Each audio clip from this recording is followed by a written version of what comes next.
Naona mtandao na katika upo kimya sana mkate. Sipo kimya, ila sema ni ubize tu wa kazi.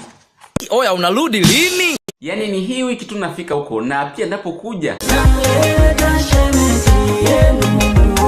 alafu usisahau kuambia wana huko kitaa. Mabibi na mabwana na waletea kifaa hicho. Chombo hicho. Yani nimemchagua yeye kwa sababu akifaa osi. Na sio hivyo tu, pia ana matatizo. Alafu hizi siku za nyuma nilizunguka kila kona kutafuta furaha ya moyo, lakini leo nashukuru Mungu kanipa yeye anayenifaa. Yani ndio hivyo, na ninapokuja kumtambulisha kitaa namkumbatia, amnifanyi chochote, na nikiona kama kuna watu wana wivu tena namshika na mchumba, amsemi chochote. Yani hii ni kwa sababu huyu ni wangu, natamba simuogopi.